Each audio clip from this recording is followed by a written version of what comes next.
Okay, അപ്പം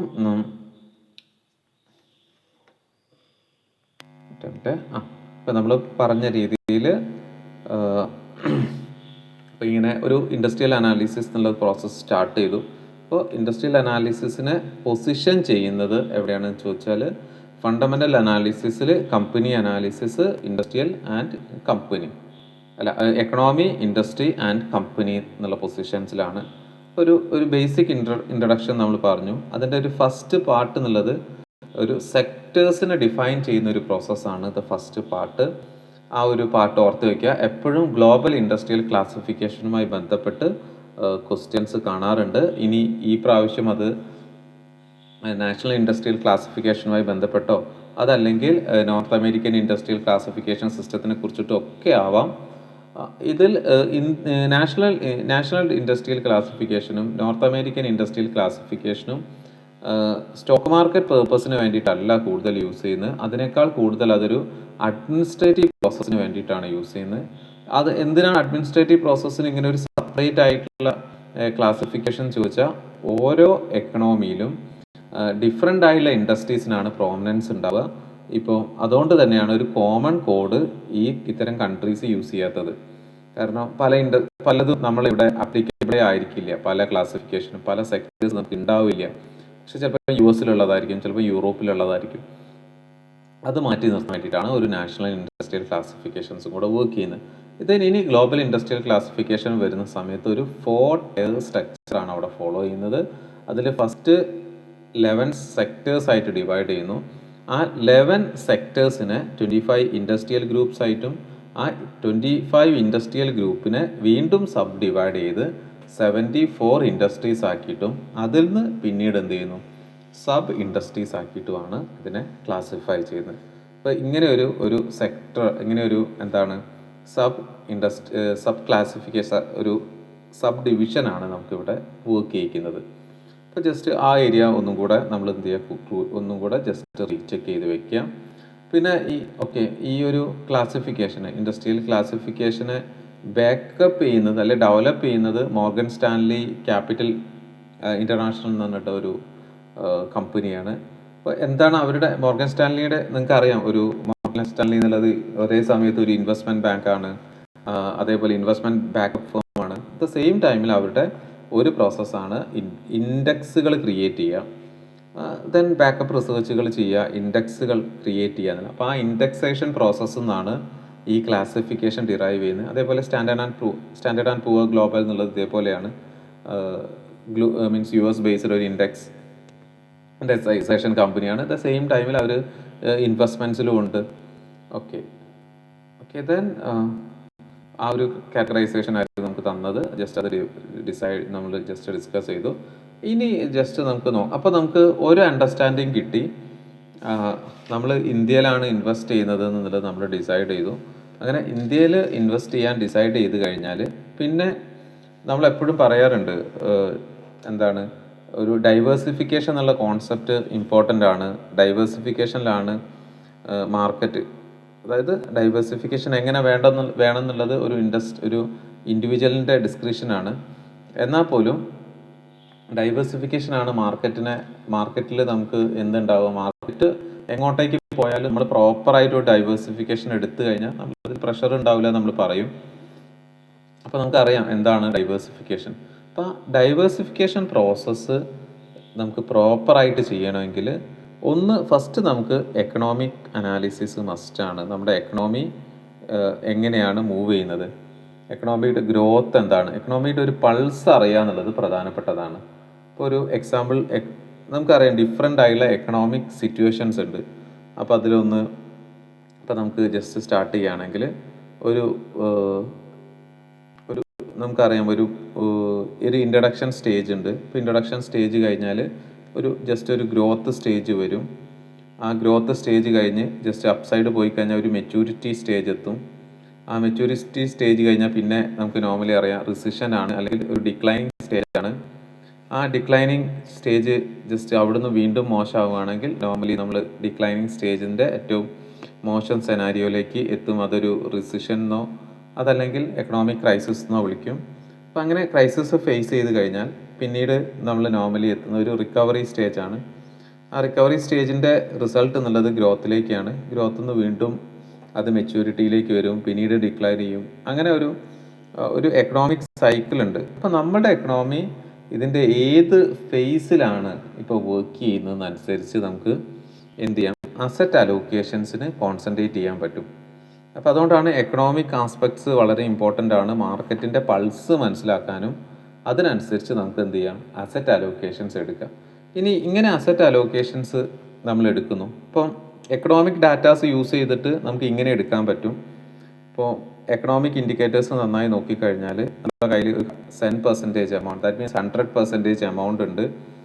അതിൽ എത്ര പെർസെൻറ്റേജ് ഇക്വിറ്റിയിൽ കൊടുക്കണം, എത്ര പെർസെൻറ്റേജ് ഡെപ്റ്റിൽ വേണം, എത്ര പെർസെൻറ്റേജ് നമുക്ക് മറ്റ് അസറ്റ്സിൽ വേണം, ഇത് ഡിസൈഡ് ചെയ്യാൻ ഈ എക്കണോമിക് ഇൻഡിക്കേറ്റേഴ്സാണ് നമ്മളെ ഹെൽപ്പ് ചെയ്യുക. ഇപ്പോൾ ഒരു 3 സെനാരിയോ ജസ്റ്റ് നോക്കാം. നെക്സ്റ്റ് ഇയേഴ്സിൽ മാർക്കറ്റിൽ നല്ല ബൂമാണ് ഇൻഡിക്കേറ്റ് ചെയ്യുന്നത്. കാരണം എംപ്ലോയ്മെൻറ്റ് കൂടുന്നുണ്ട്, പ്രൊഡക്ഷൻ ഇൻക്രീസ് ചെയ്യുന്നുണ്ട്, വളരെ ഒരു റിസഷൻ ഫേസ് ചെയ്തതിന് ശേഷമുള്ള സെനാരിയോ ആണ്. ഒരു ബൂമാണ് നമ്മൾ ഇൻഡിക്കേറ്റ് ചെയ്യുന്നതെങ്കിൽ നമ്മളൊരു റിസ്ക് റെഡി ആയിട്ടുള്ള ഒരു ലോങ് ടേം ഇൻവെസ്റ്റർ ആണ്, ഒരു 5 years to 10 years ഇൻവെസ്റ്റർ ആണ്. അപ്പം ഓട്ടോമാറ്റിക്കലി നമുക്ക് എന്താണ്, ഒരു ബൂമാണ്. അപ്പോൾ ഒരു നല്ല പെർസെൻറ്റേജ്, ഒരു 75%, മോർ ദാൻ 75% ഇക്വിറ്റി അലോക്കേഷൻ എടുക്കാം. ഇറ്റ്സ് ഹെവി റിസ്ക് ആണ്. then ഒരു 25% നമുക്ക് ഡെപ്റ്റിലും ആൻഡ് ഓൾട്ടർനേറ്റീവ് അസറ്റ്സിൽ കൺസിഡർ ചെയ്യാം. ഇനി മാർക്കറ്റ് ഒരു ബൂം എത്തി അവിടുന്ന് ജസ്റ്റ് ഒരു ഡിക്ലൈനിങ് സ്റ്റേജ് ആണെന്ന് വിചാരിക്കുക. അപ്പോൾ ഡിക്ലൈനിങ് സ്റ്റേജ് ആണെങ്കിൽ ഒരു ഇൻവെസ്റ്റ്മെൻറ്റ് അഡ്വൈസറോ ഫിനാൻഷ്യൽ കൺസൾട്ടൻറ്റോ അതായത് റിസർച്ചറോ ഒക്കെ എടുക്കുന്ന ഒരു പൊസിഷൻ അല്പം കൂടെ ഡിഫറെൻ്റ് ആയിരിക്കും. ഡിക്ലൈനിങ് ആണ്, ഓൾറെഡി നേരത്തെ നല്ല പെർസെൻറ്റേജ് ഇക്വിറ്റി എക്സ്പോഷർ ഉണ്ട്, ജസ്റ്റ് അത് റെഡ്യൂസ് ചെയ്ത് ഒരു 40 to 50% ഇക്വിറ്റിയിൽ കീപ്പ് ചെയ്യും, ചിലപ്പോൾ അതിന് താഴെ കീപ്പ് ചെയ്യും. റിമൈനിങ് എമൗണ്ട് ഒരു 50 to 60 എന്നുള്ളത് നമ്മൾ ഡെപ്റ്റിലേക്കോ ഓർ ഓൾട്ടർനേറ്റീവ് ഇൻവെസ്റ്റ്മെൻറ്റിലേക്ക് മാറ്റും. കാരണം എക്കണോമി എന്ത് ചെയ്യാൻ പോവാണ്, താഴേക്ക് ഇറങ്ങാൻ പോവാണ്, ഇക്വിറ്റിക്ക് അത് നല്ല രീതിയിൽ ബാധിക്കാനുള്ള സാധ്യത ഉണ്ട്. അപ്പോൾ നോർമലി നമുക്ക് എന്ത് ചെയ്യാം, ഇങ്ങനെ ഡിസിഷൻസ് എടുക്കാൻ പോർട്ട്ഫോളിയോ റീസ്ട്രക്ചർ ചെയ്യാൻ ഒരു ആക്റ്റീവായിട്ടുള്ള ഫണ്ട് മാനേജറിനും അല്ലെ ഒരു ആക്റ്റീവായുള്ള മാർക്കറ്റ് പാർട്ടിസിപ്പൻസിന് പ്രോപ്പറായുള്ള ഒരു എക്കണോമിക് അനാലിസിസ് നടത്തി കഴിഞ്ഞാൽ ഹെൽപ്പ് ചെയ്യും. ഓക്കെ, ഇനി അവിടെ നിന്നാണ് നെക്സ്റ്റ് ലെവല് ഇൻഡസ്ട്രിയൽ അനാലിസിസ് എന്നുള്ളൊരു ടേം കയറി വരുന്നത്. അപ്പോൾ നമുക്ക് എന്ത് ചെയ്തു, ഓൾറെഡി എന്ത് ചെയ്തിട്ടുണ്ട്, ഇക്വിറ്റി അലോക്കേഷൻസ് എത്ര വേണം എന്നുള്ളതൊക്കെ ഡിസൈഡ് ചെയ്തു. അപ്പം ഒരു നോർമലി ഒരു ഒരു ഹൈ റിസ്ക് കാറ്റഗറിയിലുള്ള ഒരു ഇൻവെസ്റ്ററാണ്. അപ്പോൾ ഹൈ റിസ്ക് കാറ്റഗറിയിലൊരു ഇൻവെസ്റ്ററിന് നോർമലി നമുക്ക് എന്ത് ചെയ്യാം, ഹൈ റിസ്ക് ആണ്, എത്ര നല്ല ഇക്വിറ്റി എക്സ്പോഷേഴ്സ് എടുക്കാൻ റെഡിയാണ്. അപ്പോൾ ഇക്വിറ്റി എക്സ്പോഷേഴ്സ് എടുക്കാൻ റെഡി ആയിട്ടുള്ള ഒരു ഇൻവെസ്റ്റർ ഒരു 80 അല്ലെങ്കിൽ 90% ഇക്വിറ്റിയിൽ തന്നെ കീപ്പ് ചെയ്യാനും ഡിസൈഡ് ചെയ്യുന്നു. അപ്പോൾ അങ്ങനെ കീപ്പ് ചെയ്യുകയാണെങ്കിൽ പിന്നീട് നമ്മൾ എടുക്കേണ്ട വേറെ ഡിഫറെൻ്റ് ആയിട്ടുള്ള അലോക്കേഷൻ ടെക്നിക്സ് ആണ് നമുക്ക് ഇവിടെ ഡിസ്കസ് ചെയ്യാനുള്ളത്. ഒന്ന് 90% ഇക്വിറ്റിയിലേക്കാണ്. അപ്പോൾ ആ 90% നമ്മൾ അതായത് എൻ്റയർ എമൗണ്ട് ഒരു 1 കമ്പനിയിലേക്ക് നമ്മൾ എന്ത് ചെയ്യാൻ പാടില്ല, അലോട്ട് ചെയ്യാൻ പാടില്ല. ഒരു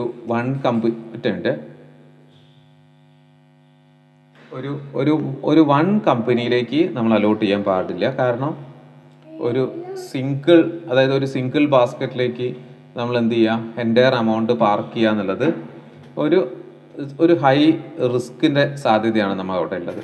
അപ്പം അവിടെ നമ്മൾ നോർമലി നമ്മൾ ചെയ്യുന്നൊരു കാര്യമാണ്, ഈ 90% എമൗണ്ടിനെ നമ്മൾ എന്ത് ചെയ്യുന്നു, ഡിഫറെൻ്റ് ആയിട്ടുള്ള സെക്ടേഴ്സിലേക്ക് മാർക്കറ്റിൻ്റെ പൊട്ടൻഷ്യൽ അനുസരിച്ച് നമ്മൾ എന്ത് ചെയ്യും, അലോക്കേറ്റ് ചെയ്യുക എന്നുള്ളത്. ഓക്കെ, മാർക്കറ്റിൻ്റെ പൊട്ടൻഷ്യൽ അനുസരിച്ച് നമ്മൾ എന്ത് ചെയ്യും, അലോട്ട് ചെയ്യുക എന്നുള്ളത് നമ്മൾ ചെയ്യുന്നൊരു പ്രോസസ്സാണ്. അപ്പോൾ അത് മാർക്കറ്റിൽ എങ്ങനെയാണ് മാർക്കറ്റിൻ്റെ ഒരു നെക്സ്റ്റ് ലെവലിലേക്ക് മാർക്കറ്റ് എങ്ങനെയാണ് മൂവ് ചെയ്യുന്നത് നോക്കി. അപ്പോൾ അങ്ങനെ ആ ഒരു പെർസെൻറ്റേജ് ഫിക്സ് ചെയ്യാൻ, അതായത് ബാങ്കിങ് അല്ലെങ്കിൽ ഫിനാൻസിൽ എത്ര വേണം, അതേപോലെ ഓട്ടോമൊബൈൽ എത്ര വേണം, പിന്നെ അതേപോലെ ഹെൽത്ത് എത്ര വേണം, അതേപോലെ എനർജി എത്ര പെർസെൻറ്റേജ് വേണം, മെറ്റൽസ് എത്ര പെർസെൻറ്റേജ് വേണം.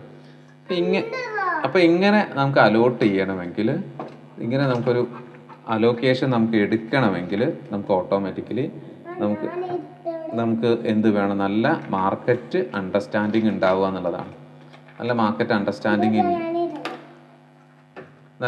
അണ്ടർസ്റ്റാൻഡിങ് ഉണ്ടെങ്കിൽ മാത്രമാണ് അത് നമുക്ക്, അതായത് ഇൻഡസ്ട്രിയൽ അനാലിസിസ് നമ്മൾ ചെയ്യുന്നുണ്ടെങ്കിൽ മാത്രമാണ് നമുക്ക് എന്ത് ചെയ്യാൻ പറ്റുക, ഇത് പോസിബിൾ ആവുക. ഓക്കെ, അപ്പം പിന്നെ അതിന് ശേഷം ഇങ്ങനെ സെക്ടോറിയൽ അലോക്കേഷൻസ് നമ്മൾ ഫിക്സ് ചെയ്ത് കഴിഞ്ഞാലും വീണ്ടും മറ്റ് അലോക്കേഷൻസ് എങ്ങനെയാണെന്നുള്ളത് നമുക്ക് ജസ്റ്റ് ഒന്ന് നോക്കാം. അപ്പോൾ ഓൾറെഡി നമ്മൾ എന്ത് ചെയ്തു, ഡിഫറെൻറ്റ് സെക്ടറിലേക്ക് അലോക്കേറ്റ് ചെയ്തു. പക്ഷേ ഡിഫറെൻറ്റ് സെക്ടറിലേക്ക് അലോക്കേറ്റ് ചെയ്താൽ സ്റ്റോപ്പ് ചെയ്താൽ പോരാ, വീണ്ടും നമുക്ക് അലോക്കേഷൻ ആവശ്യം വരും. ഇതായിരിക്കും ക്യാപിറ്റലൈസേഷൻ ബേസ് ചെയ്തിട്ട് അലോക്കേഷൻ ആയിരിക്കും. എത്ര പെർസെൻറ്റേജ് ലാർജിൽ വേണം നമ്മുടെ പോർട്ട്ഫോളിയോയിലെ ഫണ്ട്, എത്ര പെർസെൻറ്റേജ് മിഡിൽ വേണം, അതേപോലെ എത്ര പെർസെൻറ്റേജ് സ്മോൾ ക്യാപ്പിൽ വേണം. ഇത് പ്യുവർലി നമ്മൾ ഡിസൈഡ് ചെയ്യേണ്ടത് ഒരു ഇൻവെസ്റ്ററിൻ്റെ റിസ്ക് പ്രൊഫൈലിങ്ങും മാർക്കറ്റിൻ്റെ സിനാരിയോ അനുസരിച്ച് നമുക്ക് ഫിക്സ് ചെയ്യാം.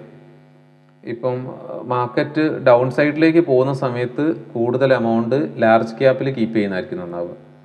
പക്ഷെ മാർക്കറ്റ് ആ ഡൗൺ സൈഡൊക്കെ കഴിഞ്ഞ് മാർക്കറ്റ് അപ്പ് സൈഡിലേക്ക് പോവുകയാണെങ്കിൽ, പോകുന്ന എല്ലാ ഇൻഡിക്കേറ്റേഴ്സും ഓക്കെ ആയി കഴിഞ്ഞാൽ നമുക്ക് മിഡും സ്മോളും ആയിരിക്കും നല്ല റിട്ടേൺ തരാൻ സാധ്യത. അപ്പം ഇങ്ങനെ നമ്മളൊരു നല്ലൊരു അലോക്കേഷൻസ് എടുത്താൽ മാർക്കറ്റിൻ്റെ ഒരു സെനാരിയോ അനുസരിച്ച് നമുക്ക് നല്ല അലോക്കേഷൻ എടുക്കാൻ പറ്റും. ഇനി ഇതേപോലെ മറ്റൊരു ടൈപ്പ് അലോക്കേഷൻസ് ആണ് നമുക്ക് ഒരു ഇൻഡസ്ട്രിയുടെ സൈക്ലിസിറ്റി അനുസരിച്ചുള്ള ഒരു അലോക്കേഷൻ നമ്മൾ എടുക്കണം. കാരണം ഇങ്ങനെ നമ്മളൊരു 100% ഇക്വിറ്റി എമൗണ്ടിൽ എത്ര പെർസെൻറ്റേജ് ഡിഫെൻസീവ് ആയിട്ടുള്ള ഇൻഡസ്ട്രിയിൽ നിന്ന് വേണം, എത്ര പെർസെൻറ്റേജ് സെമി സൈക്കിൾ ഇൻഡസ്ട്രീസിൽ വേണം, എത്ര പേര് ഡീപ്പ് സൈക്കിൾ ഇൻഡസ്ട്രീസ് എന്ന് വേണമെന്ന് നമ്മൾ ഡിസൈഡ് ചെയ്യണം. ഇതുകൊണ്ട് ഉദ്ദേശിക്കുന്നത് എന്താണെന്ന് ചോദിച്ചാൽ, മാർക്കറ്റ് നെഗറ്റീവായി പോകുന്ന സമയത്ത് പോലും ഈ ഡിഫെൻസീവായുള്ള ഇൻഡസ്ട്രി ചിലപ്പോൾ പോസിറ്റീവായിട്ടായിരിക്കും വർക്ക് ചെയ്യുക. അതിൻ്റെ ഒരു എക്സാമ്പിൾ കോവിഡിൻ്റെ സമയത്ത് ഇപ്പോൾ ഫാസ്റ്റ് മൂവിങ് ഗുഡ്സിൻ്റെയൊക്കെ കമ്പനീസ്, ഇപ്പോൾ ITC അല്ലെങ്കിൽ ഹിന്ദുസ്ഥാൻ യൂണിലിവർ അല്ലെങ്കിൽ നെസ്ലെ പോലെയുള്ള കമ്പനീസൊക്കെ എടുത്ത് നോക്കിയാൽ നമുക്ക് പരിശോധിച്ച് നോക്കാം. ഹെൽത്ത് കെയർ നമുക്ക് പരിശോധിച്ച് നോക്കാം. അപ്പം അങ്ങനെ അത്യാവശ്യമുള്ള കമ്പനീസ് എല്ലാം തന്നെ എന്തായിരിക്കും ആ സമയത്തും പ്രോഫിറ്റബിൾ ആയിരിക്കും ഉണ്ടാവുക. ഇനി നെക്സ്റ്റ് വൺ എന്നുള്ളത് semi cycle companies. Semi cycle എന്നുള്ളൊരു കാറ്റഗറിയിൽ വരുന്ന അവരെ നമുക്ക് കംപ്ലീറ്റ് ആയിട്ട് ഒഴിവാക്കുക എന്നുള്ളത് പോസിബിൾ അല്ല. പക്ഷെ അവിടെ നമുക്ക് എന്ത് ചെയ്യാം, കുറച്ചൊക്കെ ലിമിറ്റ് ചെയ്യാനുള്ള പോസിബിലിറ്റീസ് ഉണ്ടാവും. ചിലപ്പോൾ അല്പം സമയം മാറ്റി വെക്കാം, അല്ലെങ്കിൽ ചെറിയ പോർഷൻ അലോക്കേഷൻസ് കൊടുക്കാം. അതും സെക്ടേഴ്സ് ആണ് സെമി സൈക്കിൾ. അവിടെ ഒരു ഇൻഫ്ലേഷൻസ് ഒക്കെ ബാധിക്കും, അല്ലെങ്കിൽ ഒരു എക്കണോമിക് ക്രൈസിസ് ബാധിക്കുന്നതാണ്. പിന്നെ അതേപോലെ തന്നെ ഡീപ്പ് സൈക്കിൾസ് ഉണ്ട്. ഡീപ്പ് സൈക്കിൾ എന്ന് പറഞ്ഞാൽ ഏറ്റവും ഫാസ്റ്റ് ആയിട്ട് ഇത്തരം ഇഷ്യൂസ് ബാധിക്കുന്ന, എക്സ്ട്രീം ആയിട്ട് എന്ത് ചെയ്യുന്ന എക്കണോമിക് കണ്ടീഷൻസ് ഒക്കെ ബാധിക്കുന്ന കമ്പനീസ് ആണ്. അപ്പോൾ ഇവിടെ നമ്മളൊരു അലോക്കേഷൻ എടുത്താൽ നമുക്ക് നല്ല നമ്മുടെ ഒരു പോർട്ട്ഫോളിയോ നല്ല ഒപ്റ്റിമൈസ് ചെയ്യാൻ പറ്റും. കാരണം ഡിഫെൻസീവ് ആയുള്ള സെക്ടേഴ്സ് മാർക്കറ്റ് ഡൗൺ സൈഡ് ഇറങ്ങുമ്പോൾ നമ്മളെ പ്രൊട്ടക്റ്റ് ചെയ്യുമെങ്കിലും മാർക്കറ്റ് അപ്പ് സൈഡ് പോകുന്ന സമയത്ത് വലിയ റിട്ടേൺ നമുക്ക് തരില്ല. പക്ഷെ അതുകൊണ്ട് ഡിഫെൻസീവ് വേണ്ടെന്ന് പറയാൻ പറ്റില്ല.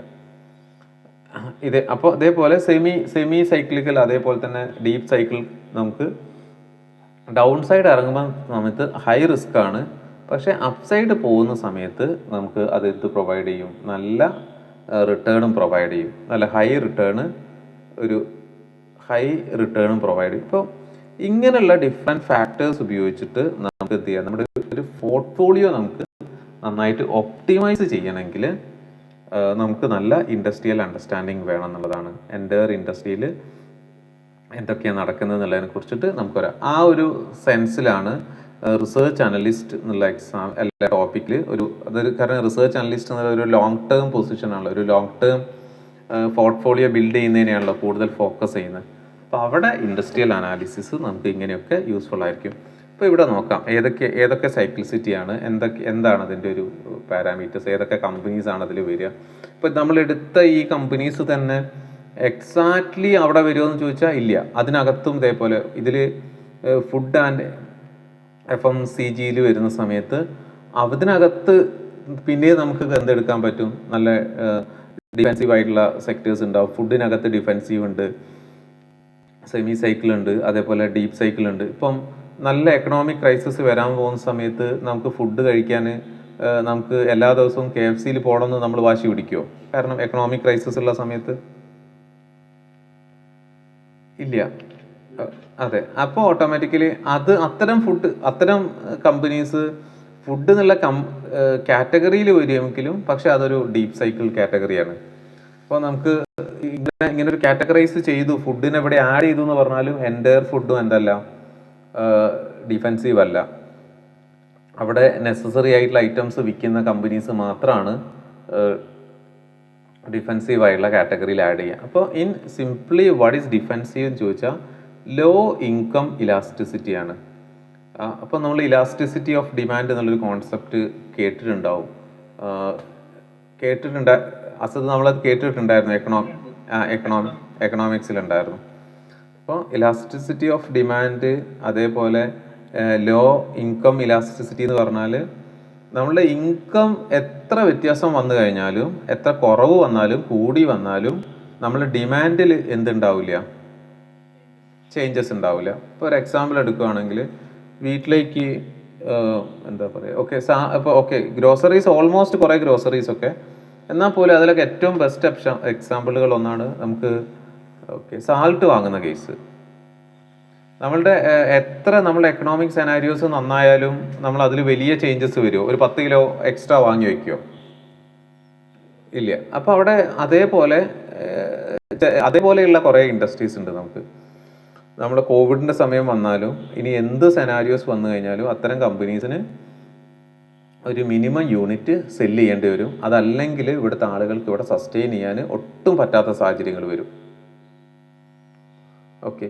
പിന്നെ അതേപോലെ തന്നെയാണ് സെമി സൈക്ലിക്കൽ കമ്പനീസ് ഉണ്ട്. സെമി സൈക്കിൾ എന്നല്ല, അത് ഒരു ഇൻഡിറ്റീവിനായിരിക്കും നിൽക്കുക. അതിൻ്റെ ഒരു എക്സ്റ്റൻഷൻ വരെ നമുക്ക് അതിൽ നിന്ന് എന്ത് ചെയ്യുക, കുറച്ച് മാറി നിൽക്കാനൊക്കെ പറ്റും. പക്ഷെ അത് കംപ്ലീറ്റ്ലി അവോയ്ഡ് ചെയ്യാൻ പറ്റാത്ത കാറ്റഗറി ആയിരിക്കും.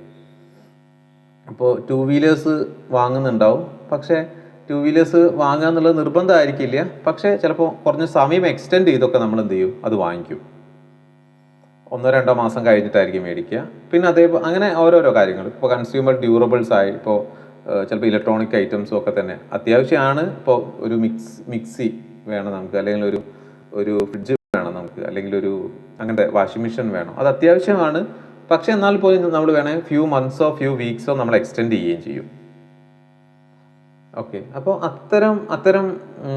അത്തരം ഫാക്ടേഴ്സാണ് ഇവിടെ കൺസിഡർ ചെയ്യുന്നതെങ്കിൽ. പിന്നെ ഡീപ്പ് സൈക്ലിക്കൽ എന്ന് പറയുന്ന സമയത്ത് അവിടെ നോക്കുന്നത് ഒരു extreme swing drive by the economic and commodity സൈക്കിളാണ്. ദാറ്റ് മീൻസ് എക്കണോമിയിൽ ഒരു വലിയ ക്രൈസിസ് ഉണ്ടാവുകയാണെങ്കിൽ നമുക്ക് എൻറ്റയർലി മാറ്റി വയ്ക്കാൻ പറ്റുന്ന സെർട്ടൈൻ ആക്ടിവിറ്റീസ് ആണ് ഡീപ്പ് സൈക്ലിക്കിൽ വരുന്നത്. ഇപ്പോൾ നമ്മൾ ഓൾറെഡി നമുക്കൊരു വീടുണ്ട്, നമ്മളൊരു രണ്ടാമതൊരു വീട് പണിയുന്നുണ്ട്. അപ്പോൾ നമ്മളൊരു എക്കണോമിക് ക്രൈസിസ് വന്നു കഴിഞ്ഞാൽ രണ്ടാമത്തെ വീടിനാണോ ഇമ്പോർട്ടൻസ് കൊടുക്കുക, അല്ലെ പ്രസൻറ്റിലെ നമ്മുടെ ഫുഡ് കാര്യങ്ങൾക്കായിരിക്കും ഇമ്പോർട്ടൻ്റ് കൊടുക്കുക? പ്രസൻ്റ് ആയിരിക്കും. വീട് പണി സ്റ്റോപ്പ് ചെയ്യും. അല്ലെ നമുക്കൊരു ഹെൽത്ത് ഇഷ്യൂസ് വന്നു കഴിഞ്ഞാൽ നമ്മൾ വീട് പണി തീർക്കണം എന്ന് വിചാരിച്ച് നടക്കുകയല്ല ചെയ്യുക. നമ്മൾ ആ ഹെൽത്ത് ഇഷ്യൂസിലേക്കായിരിക്കും പിന്നീട് കോൺസെൻട്രേറ്റ് ചെയ്യുക.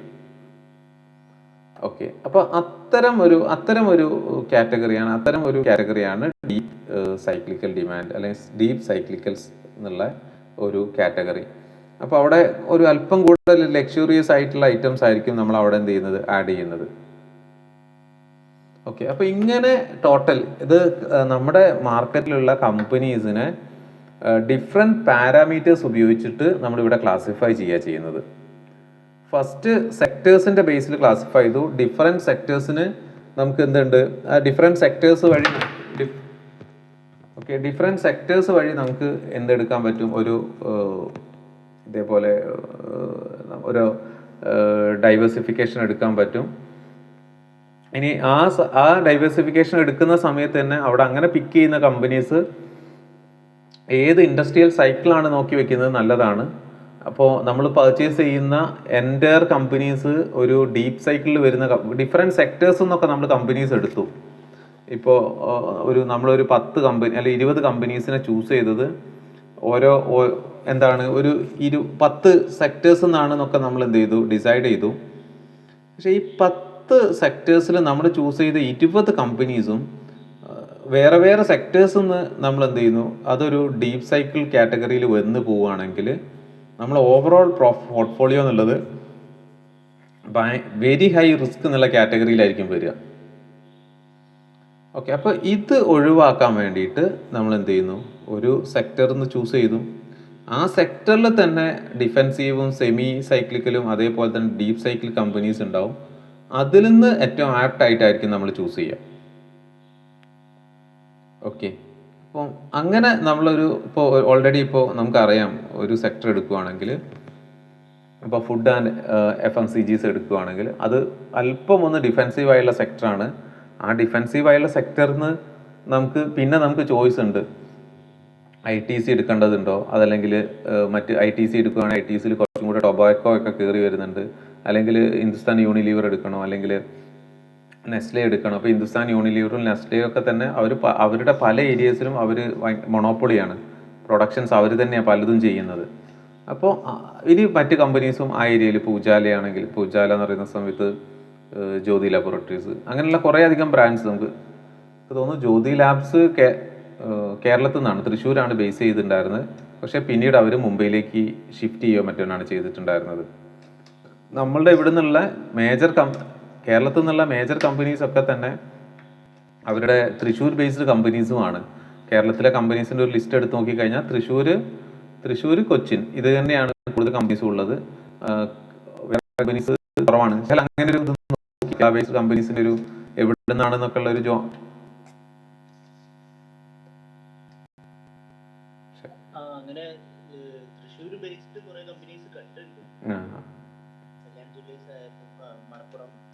അതെ. അതെ. പിന്നെ ബാങ്ക് വരുന്ന സമയത്ത് ബാങ്കുകളൊക്കെ തന്നെ ഒന്നില് ഇപ്പോൾ ഫെഡറൽ ബാങ്ക് കൊച്ചിനാണ്, Dhanlaxmi bank, south Indian bank ഒക്കെ തൃശ്ശൂരാണ്. അപ്പം അങ്ങനെ എനിക്ക് തോന്നുന്നു മറ്റ് സ്ഥലങ്ങളിൽ നിന്ന് ലിസ്റ്റ് ചെയ്ത കമ്പനീസ് എനിക്ക് തോന്നുന്നു കുറവാണെന്നാണ് തോന്നുന്നത്. എറണാകുളത്തുനിന്നും ഇവിടുന്നും പുറത്തുനിന്നുള്ള ലിസ്റ്റിംഗ് എനിക്ക് തോന്നുന്നു വേറെ കുറവാണ് മൊത്തത്തിൽ. നമുക്ക് എറണാകുളത്ത് തന്നെയാണുള്ളവർ. പിന്നെ എനിക്ക് തോന്നുന്നു BPL മറ്റോ ആ സമയത്ത് BPL പാലക്കാട് ബേസ് ചെയ്തിട്ടായിരുന്നു വർക്ക് ചെയ്തിട്ടുണ്ടായിരുന്നത്. അതെ, പാലക്കാട് ഉണ്ട് അല്ലേ? ഓക്കെ. പക്ഷെ എനിക്ക്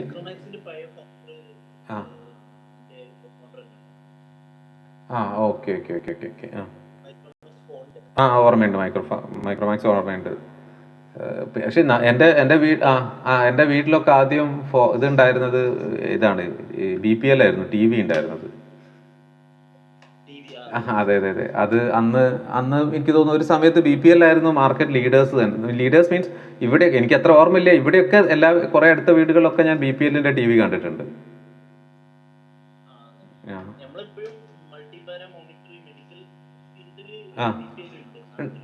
ആണ് അല്ലേ? ഓക്കെ. എനിക്ക് തോന്നുന്നു ഈ ടെലികമ്മ്യൂണിക്കേഷൻ സിസ്റ്റത്തിൽ നിന്ന് അവർ എനിക്ക് തോന്നുന്നു പതുക്കെ എക്സിറ്റ് ചെയ്തു തോന്നുന്നു. എക്സിറ്റ് ചെയ്യല് വലിയ റോൾ ഇല്ലാന്ന് തോന്നുന്നു ഇപ്പോൾ. പിന്നെ അതേപോലെ ഇവര്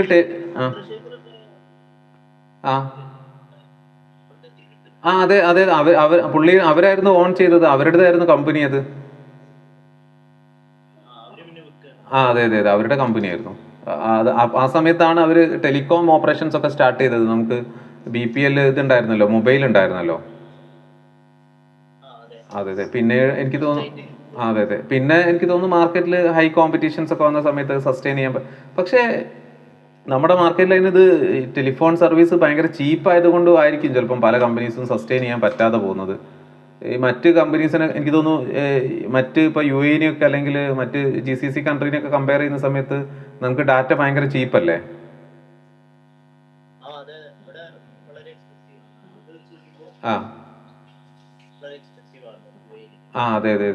അതെ. UAE എക്സ്പെൻസീവ് ആണ് നമുക്ക്. അപ്പോൾ മറ്റ് കൺട്രീസിലൊക്കെ തന്നെ ഡാറ്റ ഇത്രയും ചീപ്പല്ല ശരിക്കും. ഡാറ്റ കുറേ കൂടെ എക്സ്പെൻസീവ് ആണ് ശരിക്കും. അതെ. അപ്പോൾ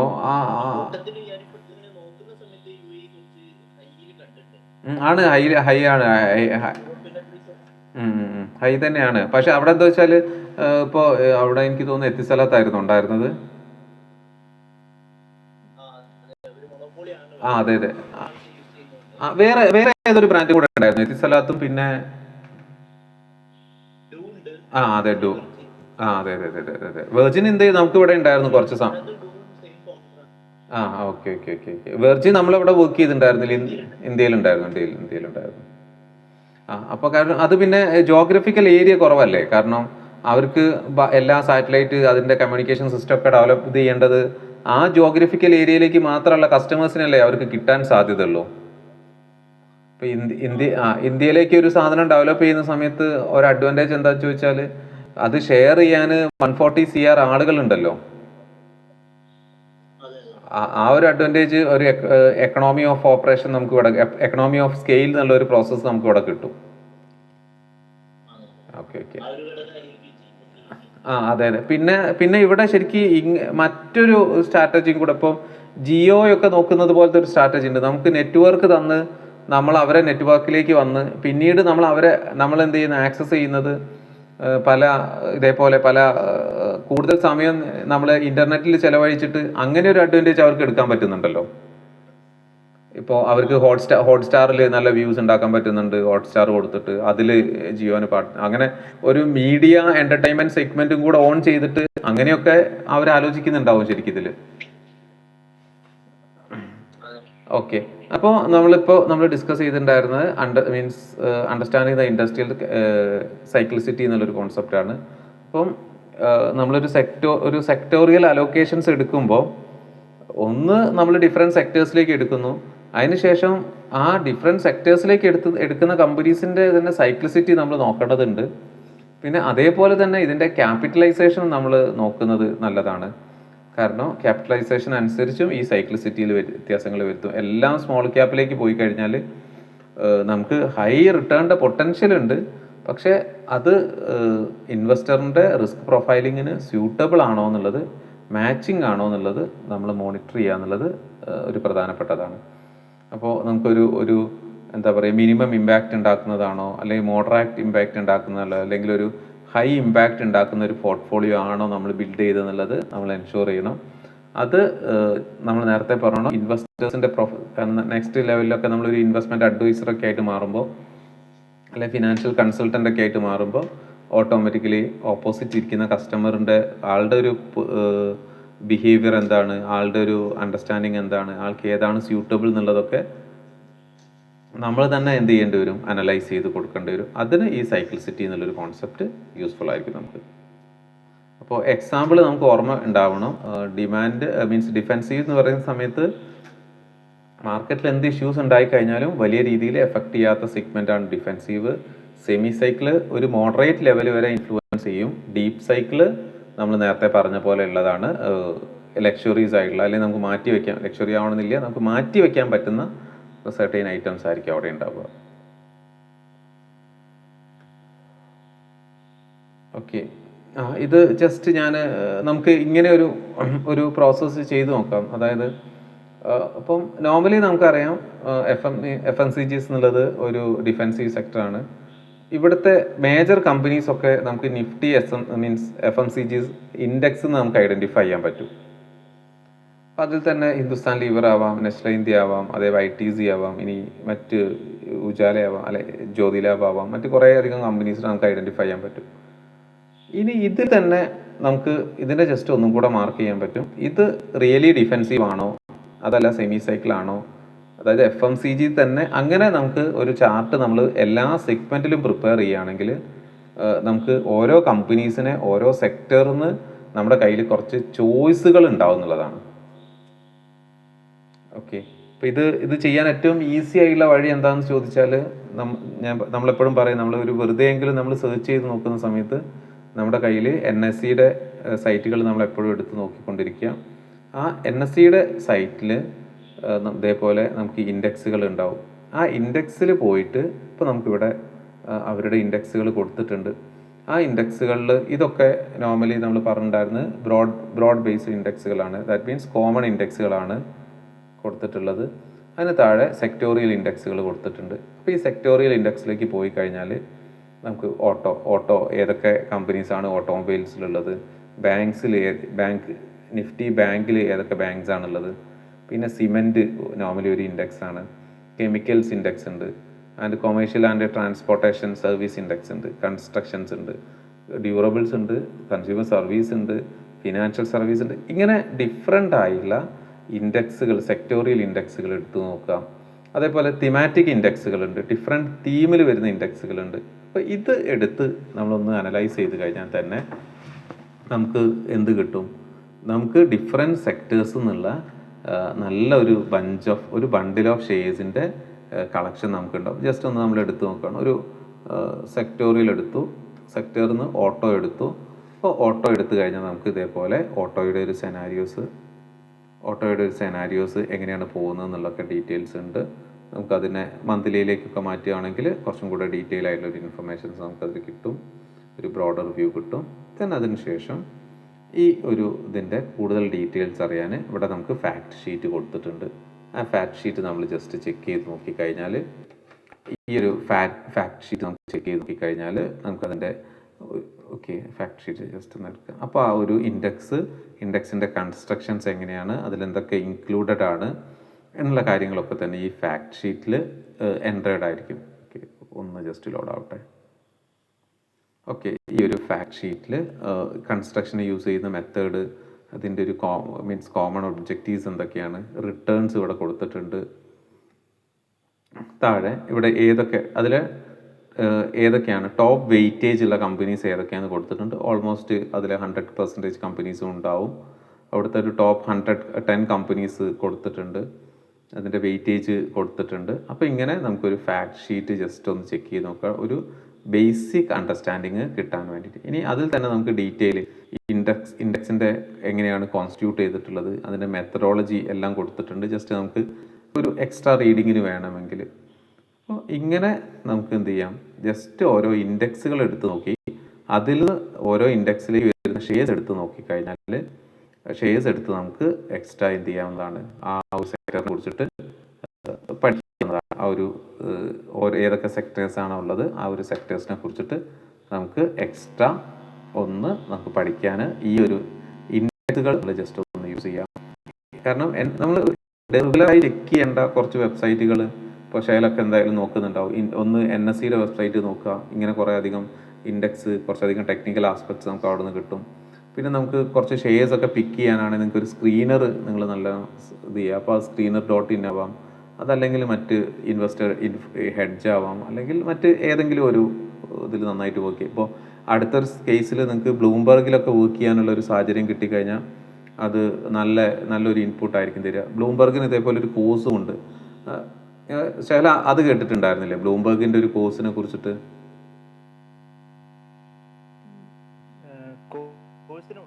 അതെ. അതായത് ബ്ലൂംബർഗിൻ്റെ നമുക്ക് ടെർമിനൽ ആക്സസ് നമുക്കറിയാം, റിസർച്ചിന് നമ്മൾ യൂസ് ചെയ്യുന്ന ടെർമിനലാണ് അത്. അവർ തന്നെ നമുക്ക് എന്ത് ചെയ്യുന്നുണ്ട്, ഒരു ബ്ലൂംബർഗിൻ്റെ ഒരു കോഴ്സ് നമുക്ക് പ്രൊവൈഡ് ചെയ്യുന്നുണ്ട്. അത് ഫ്രീ സർട്ടിഫിക്കേഷൻസ് അല്ല. അതായത് നമുക്ക് ശരിക്കും നമുക്ക് ടെർമിനൽ ആക്സസ് ഇല്ല. കാരണം എന്താ വെച്ചാൽ അത് ഹൈ പെയ്ഡ് ആണ് ഇവരുടെ ടെർമിനൽ എന്നുള്ളത്. അപ്പോൾ ആ ടെർമിനലിനകത്ത് കയറി കഴിഞ്ഞാൽ മാത്രമാണ് നമുക്ക് എന്ത് കിട്ടുക, ഇതേപോലെ കുറേ അധികം നമുക്ക് ഡിസിഷൻ മേക്കിങ്ങിന് വേണ്ട കുറേ അധികം ഡാറ്റാസ് കിട്ടും. പക്ഷെ ഇത് ജസ്റ്റ് ന്യൂസസ് ഇങ്ങനെയുള്ള സാധാരണ വെബ്സൈറ്റ് പോലെയാണ് നമുക്ക് കിട്ടുക. പക്ഷെ ഇതിൻ്റെ ഇന്നർ പാർട്ട് എന്നുള്ളത് it's filled with many datas ആണ്, ഗ്ലോബൽ ഡാറ്റാസ്. അപ്പോൾ നമുക്ക് ഓരോ കമ്പനീസിനെ കുറിച്ചിട്ട് ഡിസിഷൻസ് എടുക്കാനൊക്കെ ഈ ടെർമിനൽസ് യൂസ് ചെയ്ത് കഴിഞ്ഞാൽ നല്ലതാണ്, ലോങ് ടേം അനാലിസിസിനൊക്കെ. എങ്ങനെ? ഗ്ലോബലി വരുന്നതാണ്. അപ്പോൾ ഇവർ നമുക്ക് ഒരു കോഴ്സ് ഓഫർ ചെയ്യുന്നുണ്ട്, അവരുടെ എഡ്യൂക്കേഷൻ ഡിപ്പാർട്ട്മെൻറ്റ്. അത് ബ്ലൂംബർഗിൻ്റെ ഡിഫറെൻ്റ് ആയിട്ടുള്ള എഡ്യൂക്കേഷൻ പ്രോഗ്രാം ഉണ്ട്. പക്ഷെ അതിൽ നമ്മൾ ഇനീഷ്യലി നമുക്ക് എടുക്കാൻ പറ്റുന്ന ഒരു പ്രോഗ്രാം ഉണ്ട്, ബ്ലൂംബർഗ് സർട്ടിഫിക്കേഷൻ. അതിന് അറൗണ്ട് വരുന്നത് എനിക്ക് തോന്നുന്നു ഈ സ്റ്റുഡൻസിന് അറൗണ്ട് ഒരു 15,000-16,000 രൂപ വരും. പ്രൊഫഷണൽസിന് അറൗണ്ട് ഒരു 25,000 to 30,000 വരുന്നുണ്ട്. സ്റ്റുഡൻസിന് ഒരു ഡിസ്കൗണ്ടഡ് റേറ്റിലാണ്, കോളേജ് സ്റ്റുഡൻസിന് ഒരു ഡിസ്കൗണ്ടഡ് റേറ്റിലാണ് അത് വരുന്നത്. ഇനി അത് തന്നെ നമ്മളിതേപോലെ നമ്മളെ കോളേജിൽ ബ്ലൂംബർഗ് ലാബ് ഉണ്ടെങ്കിൽ 100% ഫ്രീ ആയിട്ടും കിട്ടും. പക്ഷേ നമ്മളിവിടെ കോളേജുകൾക്ക് ഒന്നും തന്നെ ബ്ലൂംബർഗ് ലാബ് ഇല്ല. IIM തൊട്ടടുത്തുള്ളത്. പിന്നെ ഞാൻ കണ്ടത് ക്രൈസ്റ്റ് കോളേജിനൊക്കെ ഉണ്ട്, ബാംഗ്ലൂർ പോയ സമയത്ത് അവർക്ക് ബ്ലൂംബർഗ് ലാബ് ഉണ്ട്. പക്ഷേ അവിടുത്തെ സ്റ്റുഡൻ്റ് ആണെങ്കിൽ നമുക്ക് ആ കോഴ്സ് ഫ്രീ ആയിട്ട് ചെയ്യാൻ പറ്റും. അപ്പോൾ നമുക്ക് അടുത്തൊരു ലെവലിൽ നമ്മൾ ഒരു റിസർച്ചിൽ എസ്പെഷ്യലി സിനാനും അസ്ജദും ഒക്കെ അടുത്തൊരു ലെവലിൽ ഒരു കോഴ്സ് ചെയ്യുന്ന സമയത്ത് നമുക്ക് കൺസിഡർ ചെയ്യാൻ പറ്റുന്നതാണ് ഈ ബ്ലൂംബർഗിൻ്റെ സർട്ടിഫിക്കേഷൻ പ്രോഗ്രാം. കാരണം റിസർച്ചിലേക്ക് വരുന്ന ആളുകൾക്ക് ഇതേപോലെ സ്ക്രീനേഴ്സ് യൂസ് ചെയ്യാൻ പറ്റുമോ, സ്ക്രീനേഴ്സ് യൂസ് ചെയ്യാൻ അറിയോ എന്നുള്ള ഒരു ക്വസ്റ്റ്യൻ ഉണ്ടാവും. അവിടെ നമുക്ക് ഈ ബ്ലൂംബർഗ് സർട്ടിഫിക്കേഷൻ കോഴ്സ് ഹെൽപ്ഫുൾ ആവും. നമുക്ക് ഈ കോഴ്സിൻ്റെ പീരീഡ് ഓഫ് ടൈമിൽ സ്പെസിഫിക് അവേഴ്സിൽ നമുക്ക് ഈ ടെർമിനൽ യൂസ് ചെയ്യാനുള്ളൊരു സമയം കിട്ടും എന്നുള്ളതാണ്. ഓക്കെ, നമുക്കത് നെക്സ്റ്റ് കേസിൽ നമുക്ക് ആ ഒരു അപ്പോൾ അതുകൊണ്ട് ഈ ജസ്റ്റ് ബ്ലൂംബർഗിൻ്റെ അവരുടെ ഡാറ്റ പോയിന്റ്സും അവരുടെ റിസർച്ചും ഒക്കെ ജസ്റ്റ് നമുക്ക് റീഡ് ചെയ്യാൻ പറ്റുന്ന ഏരിയാസ് ജസ്റ്റ് ഒന്ന് റീഡ് ചെയ്ത് വെക്കാം. ഇവിടെ എക്കണോമി, അതേപോലെ എക്കണോമി, ഇൻഡസ്ട്രി, ടെക് എല്ലാ ഡീറ്റെയിൽസും എന്ത് ചെയ്യുന്നുണ്ട്, സെപ്പറേറ്റ് നമുക്ക് വേണ്ട രീതിയിൽ തന്നെ എന്ത് ചെയ്തിട്ട് കൊടുത്തിട്ടുണ്ട്. ജസ്റ്റ് ഒന്ന് നോക്കാം. ഇത് ഗ്ലോബൽ ആണ് എന്നുള്ളതാണ്, പക്ഷെ അതിൽ തന്നെ നമ്മൾ ബ്ലൂംബർഗ് ഇന്ത്യ ചൂസ് ചെയ്താൽ മതി. അപ്പോൾ നമുക്ക് ഇന്ത്യൻ വേർഷനാണ് കിട്ടുക. ബ്ലൂംബർഗിന് വേറെയും കാനഡ, US അങ്ങനെ ഓരോരോ വേർഷൻസ് ഉണ്ട്. അത് ഓരോ കൺട്രീസിനെയാണ് അവിടെ റെപ്രസെൻറ്റ് ചെയ്യുക എന്നുള്ളതാണ്. ഓക്കെ, ജസ്റ്റ് അതൊന്ന് നോക്കി വയ്ക്കുക. അപ്പോൾ ഇവിടെ നമ്മൾ ഒരു ജസ്റ്റ് ഒരു നിങ്ങൾ അസൈൻമെൻറ്റ് എന്നുള്ള രീതിയിൽ പതുക്കെ സ്റ്റാർട്ട് ചെയ്ത് വെക്കുക. സെക്ടോറിയൽ അനാലിസിസ് ചെയ്യുന്ന സമയത്ത് ഡിഫറെൻറ്റ് സെക്ടേഴ്സിനെ എടുത്ത് ആ ഡിഫറെൻറ്റ് സെക്ടറിന് ഓരോ സെക്ടേഴ്സിൽ നിന്നും നമുക്ക് ജസ്റ്റ് പേര് മെൻഷൻ ചെയ്യാൻ പറ്റും. ഇപ്പോൾ കുറച്ച് കമ്പനീസ് ഇപ്പോൾ ഫാർമയിലേക്ക് വരുന്ന സമയത്ത് സൺഫാർമ ആവാം, അല്ലെങ്കിൽ സിപ്ലെ ആവാം, അരവിന്ദോ ആവാം. അപ്പോൾ നമുക്ക് ഇങ്ങനെ കുറച്ചധികം ഒരു ബണ്ടിൽ ഓഫ് ഷെയർസിനെ കുറിച്ചിട്ട് നമ്മളൊരു അണ്ടർസ്റ്റാൻഡിങ് ഉണ്ടാക്കി വയ്ക്കുക. ആ അത്തരം ഷെയർസ് ഏത് സൈക്കിളിൽ വരുന്നതാണ്, ഡിഫെൻസീവ് ടൈപ്പ് ആണോ, സെമി ഇതാണോ, ഡീപ്പ് സൈക്ലിക് ആണോ എന്നുള്ളത് നമ്മൾ എന്ത് ചെയ്യുക, ഒന്ന് മനസ്സിലാക്കി വെച്ച് കഴിഞ്ഞാൽ അതിനനുസരിച്ച് നമുക്ക് നെക്സ്റ്റ് കേസിൽ നമ്മുടെ പോർട്ട്ഫോളിയോ ബിൽഡ് ചെയ്യുമ്പോൾ ഹെൽപ്പ് ചെയ്യും. പക്ഷെ ഇതൊരു പ്രാക്ടിക്കൽ പ്രോസസ്സാണ്. നമ്മൾ എന്ത് ചെയ്യുക, കുറച്ച് ഈ ചാപ്റ്റേഴ്സൊക്കെ കഴിയുമ്പോഴേക്ക് നമ്മൾ ഇങ്ങനെ ഒരു ടേബിള് പതുക്കെ കൺസ്ട്രക്ട് ചെയ്ത് തുടങ്ങുക. കാരണം ശരിക്കും ഇതൊക്കെ ചെയ്ത് തന്നെയാണ് പോകേണ്ടത്. നമ്മൾ ഈ പ്രോസസ്സ് ഈ ഒരു ചാപ്റ്റർ കഴിയുമ്പോഴേക്ക് നിങ്ങൾ പകൽ സമയങ്ങളിലൊക്കെ കുറച്ചൊരു സമയത്തിൽ ഇങ്ങനെ വർക്ക് ചെയ്ത് കഴിഞ്ഞാൽ, ഒരു എക്സൽ ഷീറ്റിലേക്ക് വർക്ക് ചെയ്ത് കഴിഞ്ഞാൽ നമുക്ക് ഇതേപോലെ ഡിഫറെൻറ്റ് സെക്ടേഴ്സ് എന്നുള്ള ഷെയർസിനൊക്കെ നമുക്ക് ലിസ്റ്റ് ഔട്ട് ചെയ്ത് കിട്ടും. അപ്പോൾ ജസ്റ്റ് ആ ഒരു പ്രോസസ്സും ജസ്റ്റ് ഒന്ന് സ്റ്റാർട്ട് ചെയ്യാം. ഓക്കെ, ദെൻ ജസ്റ്റ് അതൊരു അസൈൻമെൻ്റ് ആയിട്ട് നിങ്ങൾക്ക് എന്ത് ചെയ്യുകയും ചെയ്യുക, identify the shares based on the industrial cyclicity. ഇപ്പോൾ ഡിഫറെൻറ്റ് സെക്ടേഴ്സിലെ ഷെയർസ് ഐഡൻറ്റിഫൈ ചെയ്യുക, അതിൻ്റെ സൈക്ലിസിറ്റി എന്ത് ചെയ്യുക, ഐഡൻറ്റിഫൈ ചെയ്യുക എന്നുള്ളതാണ്. ഓക്കെ, ദെൻ ഒരു ചെറിയൊരു ടോപ്പിക്കും കൂടെ നമുക്ക് ഇന്നത്തെ സെഷനിൽ ഡിസ്കസ് ചെയ്യാം. എന്നിട്ട് ഒരു മേജർ ടോപ്പിക്സ് നമുക്ക് നാളത്തേക്ക് മാറ്റി വയ്ക്കാമെന്ന് വിചാരിക്കുന്നത്. ഇപ്പോൾ ഇവിടെ ആ ഒരു ഏരിയയിൽ നിന്ന് ഇപ്പോൾ ഫസ്റ്റ് നമ്മൾ പറഞ്ഞ ക്ലാസിഫിക്കേഷന് 1-2 ക്വസ്റ്റ്യൻസ് ഉണ്ടാവാൻ സാധ്യതയുണ്ട്. അതേപോലെ തന്നെ സൈക്ലിസിറ്റിയിൽ നിന്ന് ഒരു ക്വസ്റ്റ്യൻസ് എങ്കിലും മിനിമം ഉണ്ടാവാനുള്ള സാധ്യത ഉണ്ട്. കാരണം ഇവിടെ 8 വെയിറ്റേജ് ഉണ്ട്. അപ്പോൾ 8 ക്വസ്റ്റ്യൻസ് ചോദിക്കാനുള്ള ഒരു ഏരിയ നമ്മൾ അവിടെ കൊടുക്കണം. അപ്പോൾ ആ ഏരിയാസ് നമുക്ക് ഇതേപോലെ തന്നെ ഇങ്ങനെ ഓരോ ടോപ്പിക്ക് കാണുമ്പോൾ മനസ്സിലാവും ഇവിടുന്ന് ചോദിക്കാൻ സാധ്യത ഉണ്ട്. കാരണം ഇവിടെ ചോദിച്ചിട്ടില്ലെങ്കിൽ അത്രയും വെയിറ്റേജ് അവിടെ കൊടുക്കാൻ പറ്റാത്ത സെനാരിയോ വരും. അപ്പോൾ ഇത്രയും ഏരിയാസ് എന്തായാലും നിർബന്ധമായും ചോദിക്കും. ഓക്കെ, പിന്നുള്ളത് market sizing and industrial growth എന്നുള്ളൊരു കോൺസെപ്റ്റാണ്. അപ്പോൾ മാർക്കറ്റ് ഇപ്പം ഓൾറെഡി നമ്മൾ ചെയ്യുന്നുണ്ടാവും, ഇത് നമുക്കറിയാം. ഓക്കെ, ഇപ്പം നമ്മുടെ ചുറ്റും കുറേ അധികം റെസ്റ്റോറൻറ്റ്സ് ഓപ്പൺ ചെയ്യുന്നുണ്ട്, ഡേ ടു ഡേ റെസ്റ്റോറൻറ്റ്സ് വരുന്നുണ്ട്. ആ റെസ്റ്റോറൻറ്റ്സ് ഒക്കെ വരുമ്പം അവരെന്തായിരിക്കും സ്റ്റഡി നടത്തിയിട്ടുണ്ടാവുക, എന്തായിരിക്കും അവരുടെ ഒരു റെസ്റ്റോറൻറ്റ് സ്റ്റാർട്ട് ചെയ്യാനുള്ള ഒരു ഇഗ്നൈറ്റ് ചെയ്യുന്ന ഫാക്ടർ എന്തായിരിക്കും? എപ്പോഴും നമ്മുടെ മാർക്കറ്റിൽ പൊട്ടൻഷ്യലായുള്ള ബയേഴ്സ് ഉണ്ട് എന്നുള്ളതാണ്. അപ്പോൾ നമ്മളൊരു ഇത് നടക്കുന്നുണ്ട്, സെൻസസ് നടക്കുന്നുണ്ട്. ആ സെൻസസിൻ്റെ റിസൾട്ട് വരുമ്പോൾ നമുക്ക് ഓട്ടോമാറ്റിക്കലി അറിയാൻ പറ്റും. ഇപ്പോൾ ഇന്ത്യയുടെ ആവറേജ് ഏജിനേക്കാൾ കൂടുതലായിരിക്കും കേരളത്തിൽ ആവറേജ് ഏജ്. ദാറ്റ് മീൻസ് പ്രായം ചെന്ന ആളുകൾ കൂടുതലുള്ളത് കേരളത്തിലാണെന്നാണ് പറയുന്നത്, പെർസെൻറ്റേജ് വൈസ്. അപ്പോൾ അങ്ങനെ കൂടുതലുണ്ടാകുന്ന സമയത്ത് പതുക്കെ നമ്മുടെ മാർക്കറ്റിൻ്റെ പൊട്ടൻഷ്യൽ മാറിക്കൊണ്ടിരിക്കുക. ഇപ്പോൾ ഒരു എക്സാമ്പിൾ എടുക്കുകയാണെങ്കിൽ, ഇപ്പോൾ ജപ്പാൻ്റെ മാർക്കറ്റ് അവർ ഫേസ് ചെയ്യുന്ന മെയിൻ ഇഷ്യൂസ് എന്നുള്ളത് അവിടുത്തെ പോപ്പുലേഷൻ്റെ ആവറേജ് ഏജ് എന്നുള്ളത് 50 ആണെന്ന് തോന്നുന്നു, 50 ആണ്. അപ്പോൾ 50 ആവറേജ് ഏജ് ഉള്ളൊരു, കാരണം അവിടെ ലൈഫ് എക്സ്പെക്റ്റൻസി ഭയങ്കര ഹൈ ആണ്. പിന്നെ അവിടുത്തെ പോപ്പുലേഷന് എന്ത് ചെയ്തു, ഏജ് കൂടി, അവിടെ പുതിയ ബർത്ത് റേറ്റ് വളരെ കുറവാണ്. നെഗറ്റീവാണ് ബർത്ത് റേറ്റ് ഉള്ളത്. അപ്പോൾ ഓട്ടോമാറ്റിക്കലി എന്തായിരിക്കും നടക്കാൻ പോകുന്നത്, അവിടുത്തെ പോപ്പുലേഷൻ കുറഞ്ഞു വരും. കുറച്ച് സമയം കഴിയുമ്പോൾ ഈ ഏജ് ആയിട്ടുള്ള ആളുകളുടെ ഡിമാൻഡ് ആയിരിക്കും കൂടുതലുണ്ടാവുക. ഓട്ടോമാറ്റിക്കലി അവർ ട്രിപ്പ് പോകാൻ സാധ്യതയില്ല, ഫുഡ് കഴിക്കാൻ സാധ്യത കുറവാണ്, അധികം ടെക്നോളജി ഗാഡ്ജറ്റ് വാങ്ങാനുള്ള സാധ്യത കുറവാണ്, ഓട്ടോമൊബൈൽ സെക്ടേഴ്സ് സാധനങ്ങൾ വാങ്ങാൻ കുറവാണ്. കൂടുതലും മെഡിസിൻസ്, ഹെൽത്ത് കെയർ, അങ്ങനെ പിന്നെ നന്നായി ക്ലോത്ത് വാങ്ങാനുള്ള സാധ്യതകൾ കുറവാണ്. മിനിമം ക്ലോത്ത് ആയിരിക്കും വാങ്ങുക. അപ്പോൾ ഇത് ഒരു എക്കണോമിയുടെ മാർക്കറ്റ് സൈസിനെ അല്ലെ പൊട്ടൻഷ്യൽ മാർക്കറ്റിനെയൊക്കെ നമുക്ക് ഇങ്ങനെ ഐഡൻറ്റിഫൈ ചെയ്തിട്ടാണ് ഓരോ ബിസിനസ്സുകൾ മാർക്കറ്റിൽ സ്റ്റാർട്ട് ചെയ്യുക. ഓക്കെ, അപ്പോൾ നോർമലി നെക്സ്റ്റ് കേസ് എന്നുള്ളത് ഒരു ഇൻഡസ്ട്രിയൽ അനാലിസിസിൽ market sizing or identification of the potential future potential industries ആണ്. അപ്പോൾ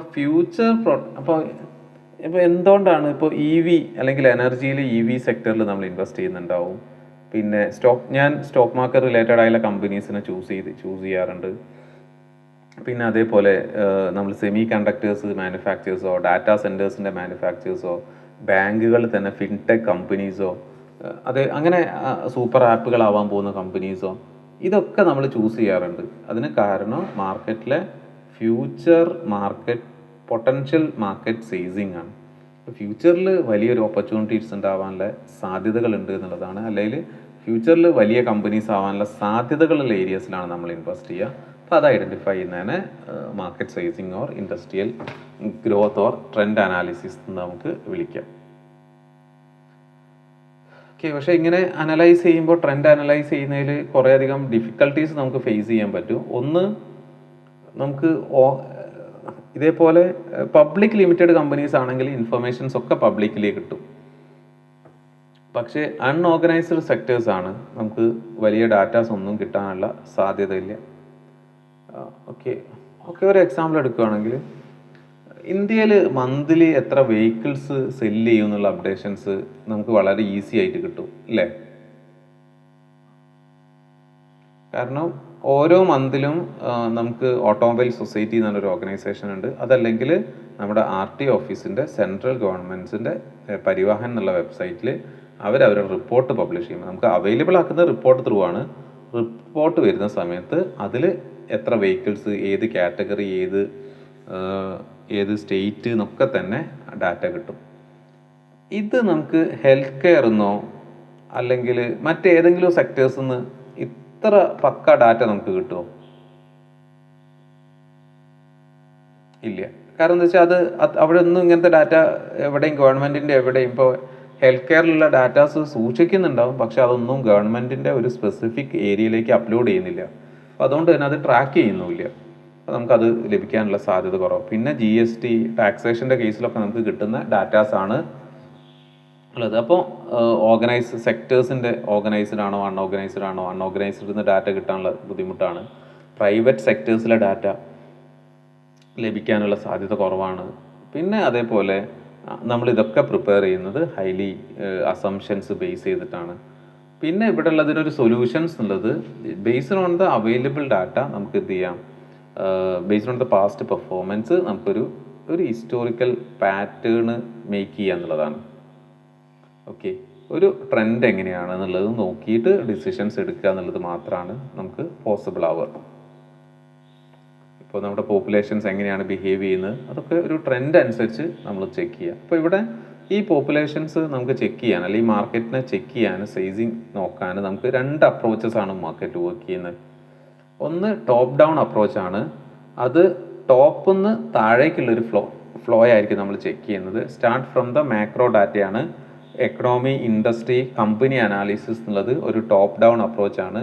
ഇനി ഒരു ബോട്ടം അപ്പ് അപ്രോച്ച് എന്നുള്ളത് അത് സ്റ്റാർട്ട് ചെയ്യുന്നത് ഫ്രം ദ കമ്പനി ലെവലായിരിക്കും. കമ്പനി ലെവലിൽ നിന്ന് നെക്സ്റ്റ് ലെവലിലേക്ക് കമ്പനി, ഇൻഡസ്ട്രി, എക്കണോമി എന്നുള്ള രീതിയിലാണ് നമ്മൾ അനാലിസിസ് നടത്തുന്നതെങ്കിൽ അത് ഒരു ബോട്ടം അപ്പ് അപ്രോച്ചാണ്.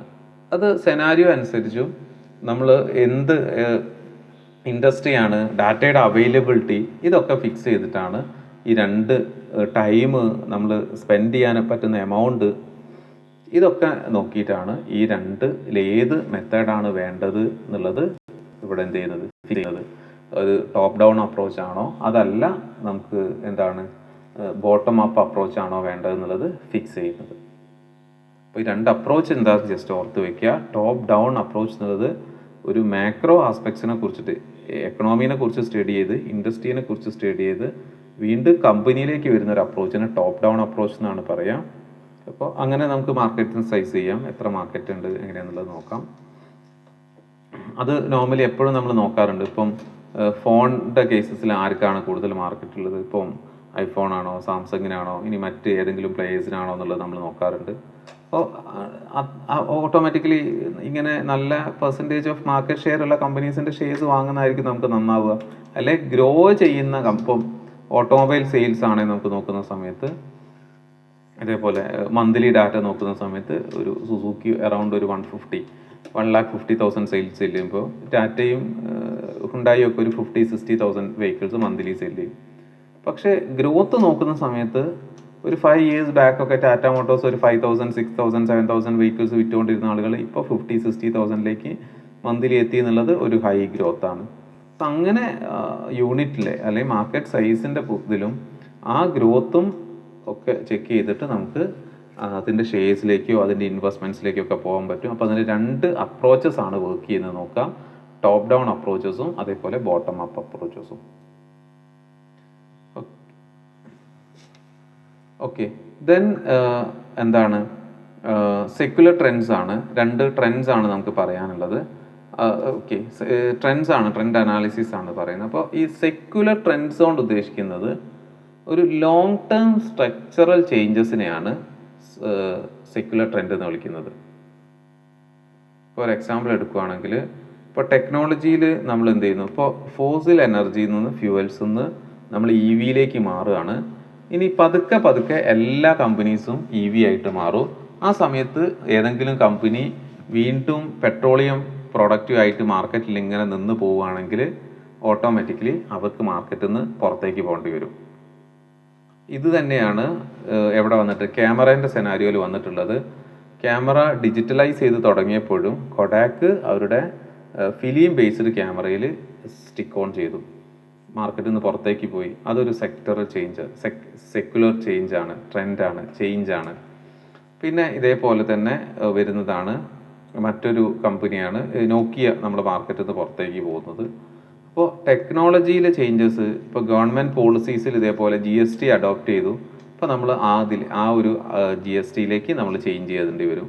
കൾച്ചർ, നമുക്കൊരു വെസ്റ്റേൺ കൾച്ചർ നമ്മൾ യൂസ് ചെയ്യുന്നുണ്ട്. അപ്പം ആ വെസ്റ്റേൺ കൾച്ചർ വരുന്ന സമയത്ത് ഡ്രസ്സ്, ഫുഡ്, നമ്മളുടെ എൻ്റർടൈൻമെൻറ്റ് ഇതൊക്കെ ചേഞ്ച് ചെയ്തുകൊണ്ടിരിക്കും. അപ്പോൾ അതിനനുസരിച്ച് കമ്പനീസ് മാറിയിട്ടില്ലെങ്കിൽ ആ ചേഞ്ചിൽ നിന്ന് പുറത്തേക്ക് പോകുന്നുള്ളതാണ്.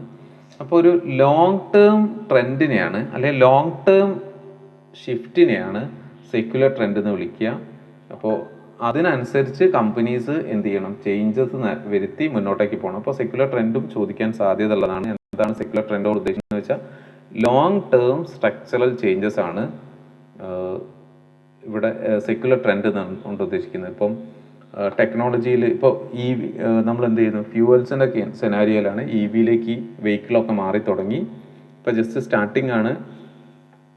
കഴിഞ്ഞ അതായത് മാരുതി സുസുക്കി അവരുടെ ആനുവൽ ബോഡി മീറ്റിങ്ങിലൊക്കെ ജനറൽ ബോഡി മീറ്റിങ്ങിലൊക്കെ 2004-ലും 2005-ലും ഒക്കെ പറഞ്ഞുകൊണ്ടിരുന്നത് 2004-ലൊക്കെ 27-ലാണ് EV ആയിട്ട് മാർക്കറ്റിലേക്ക് വന്നത്. പക്ഷേ അവരെന്ത് ചെയ്തു, തന്നെ EV ആയി മാർക്കറ്റിലേക്ക് വന്നു. കാരണം അവർക്ക് ആ മൊമെന്റ് പോകുന്ന ഡൗട്ടുകൊണ്ടാണ്. കാരണം ടാറ്റയും മറ്റ് കമ്പനീസും ആ മൊമെന്റം ക്യാച്ച് ചെയ്ത് തുടങ്ങിയപ്പോൾ ആ മൊമെന്റം മിസ്സായി പോവോ എന്നുള്ളൊരു ഇതുകൊണ്ടാണ് അവർ കുറച്ചും കൂടെ നേരത്തെ എന്ത് ചെയ്തിട്ടുണ്ടായിരുന്നത്, അത് സ്റ്റാർട്ട് ചെയ്തത്. അപ്പോൾ അത് തന്നെയാണ് ഏറ്റവും നല്ലൊരു ഓപ്ഷൻ എന്നുള്ളത്. ഇപ്പോൾ ഇൻകം ഗ്രൂപ്പ് ഷിഫ്റ്റ് ചെയ്യുക. ഇപ്പോൾ നമുക്ക് നേരത്തെ മിഡിൽ ഇൻകം ഗ്രൂപ്പുകൾ കുറവായിരുന്നു. പക്ഷേ ഇപ്പോൾ ലോവർ ഇൻകത്തിൽ നിന്ന് മിഡിൽ ഇൻകം ഗ്രൂപ്പുകൾ നന്നായിട്ട് പെനട്രേറ്റ് ചെയ്തുകൊണ്ടിരിക്കുകയാണ്.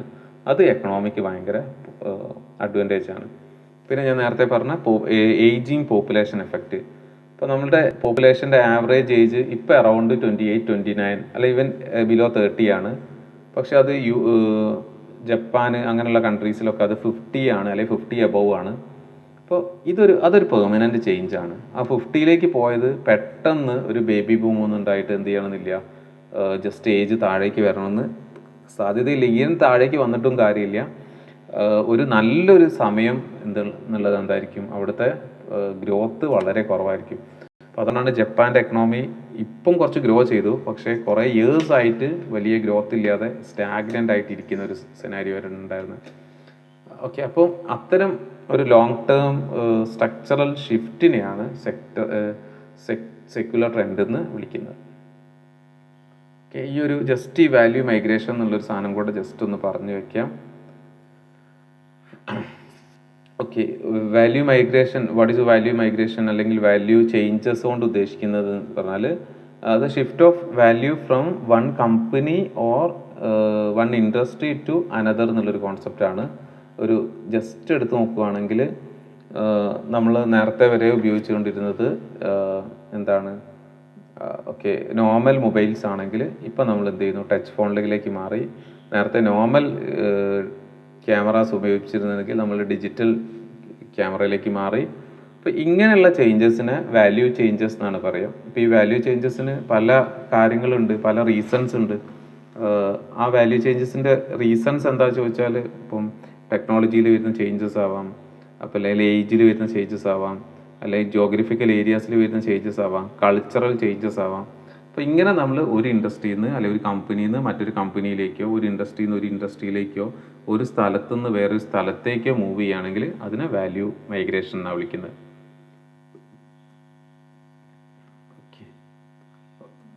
ഓക്കെ, ഇങ്ങനെ വാല്യൂ മൈഗ്രേഷനിൽ തന്നെ different type of value migrations ഉണ്ട്. ഒന്ന് ജിയോഗ്രഫിക്കൽ മൈഗ്രേഷൻസ്, നമ്മൾ ഒരു സ്ഥലത്തു നിന്ന് അടുത്തൊരു സ്ഥലത്തേക്ക് എന്ത് ചെയ്യുന്നു, സ്വിച്ച് ചെയ്യുക. അത് ഏതെങ്കിലും ഒരു റീസൺ കൊണ്ട് നമ്മൾ സ്വിച്ച് ചെയ്യുമായിരിക്കും.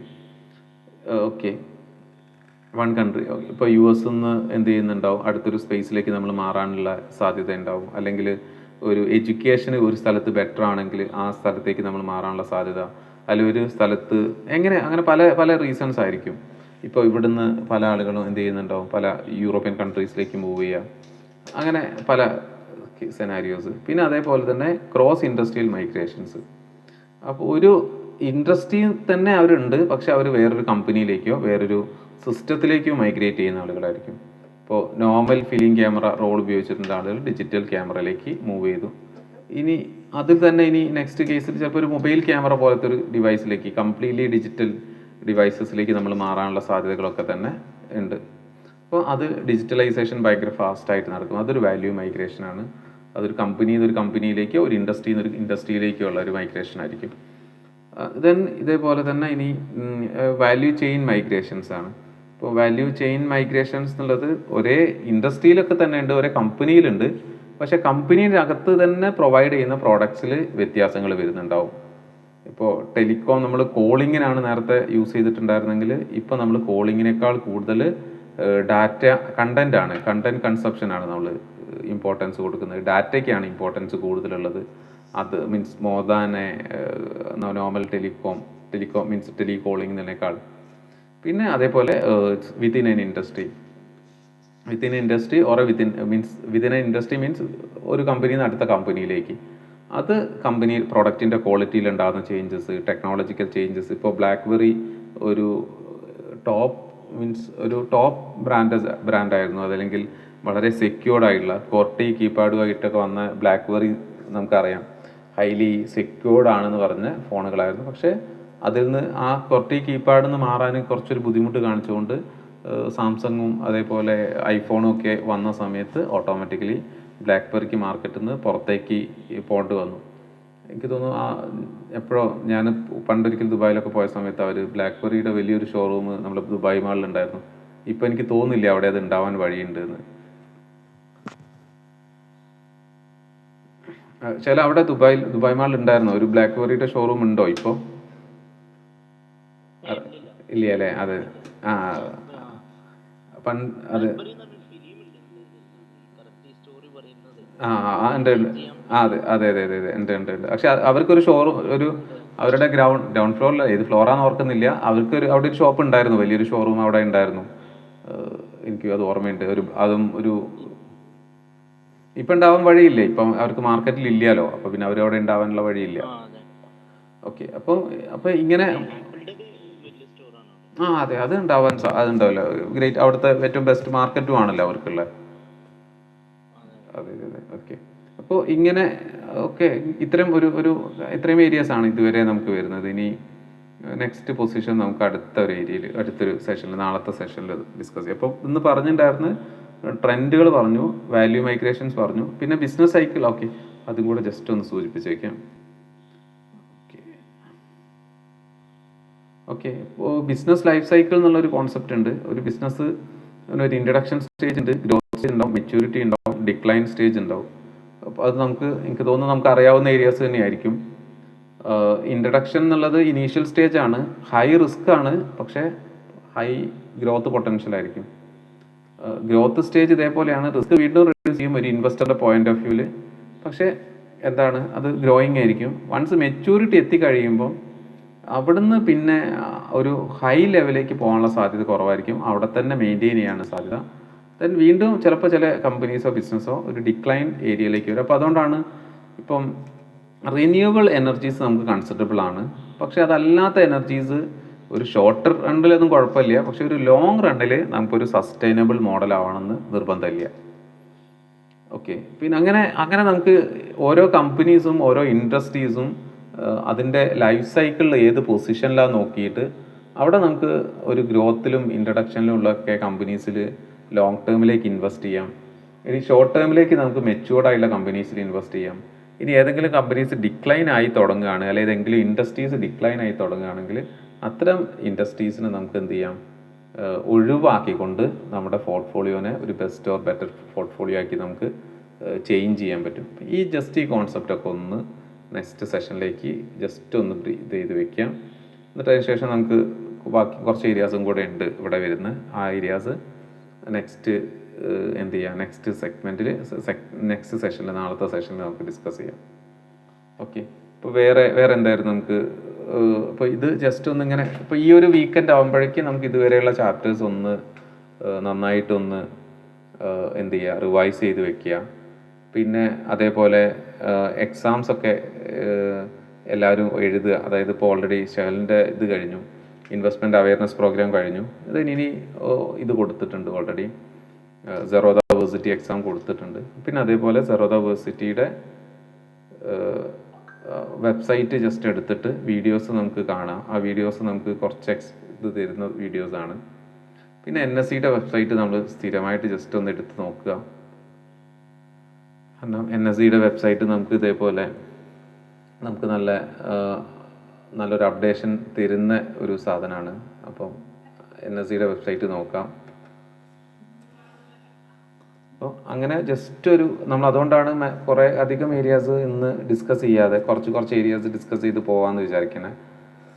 കുറേ ഏരിയാസ് ഡിസ്കസ് ചെയ്യുന്ന സമയത്ത് നമുക്ക് പെട്ടെന്ന് തീർക്കാം, പക്ഷെ അതിനപ്പുറം നമുക്ക് ആ പ്രാക്ടീസും കൂടെ കിട്ടട്ടെ കുറച്ചും കൂടെ. അപ്പോൾ ഈ സെറോദ യൂണിവേഴ്സിറ്റിയിൽ നേരെ പോവുക, വീഡിയോ അല്ലെങ്കിൽ മൊഡ്യൂൾസ് ഏരിയയിൽ പോവുക. ഇത് രണ്ടും സെയിം തന്നെയാണ്. വീഡിയോ എടുക്കുകയാണെങ്കിൽ ഡയറക്റ്റ്ലി വീഡിയോയിലേക്ക് പോവും. ആ വീഡിയോ ഒന്ന് നമുക്ക് ഏതൊക്കെ വീഡിയോസാണ്, ഇപ്പം ഇൻട്രൊഡക്ഷൻ ടു സ്റ്റോക്ക് മാർക്കറ്റ് നോക്കാം, ടെക്നിക്കൽ അനാലിസിസ് നോക്കാം, ഫണ്ടമെൻ്റൽ അനാലിസിസ് നോക്കാം. പിന്നെ അതിനുശേഷം ഇവിടെ നമുക്ക് ഡെറിവേറ്റീവ്സ് കൂടുതലുണ്ട്. ഡെറിവേറ്റീവ്സ് ജസ്റ്റ് ഒന്ന് നോക്കി വയ്ക്കാം. ദെൻ അതിനുശേഷം നേരെ ഓക്കെ അതിനുശേഷം ഈ മൊഡ്യൂൾസിൽ പോയാൽ മതി. ഈ മൊഡ്യൂൾസിൽ വീഡിയോസ് അത്രയാണുള്ളത്. പിന്നെ അതിനുശേഷം ജസ്റ്റ് മൊഡ്യൂൾസിൽ പോവുക. മൊഡ്യൂൾസിൽ താഴെ പേഴ്സണൽ ഫിനാൻസിൽ മ്യൂച്വൽ ഫണ്ട്സ് ജസ്റ്റ് ഒന്ന് നോക്കി വയ്ക്കുക.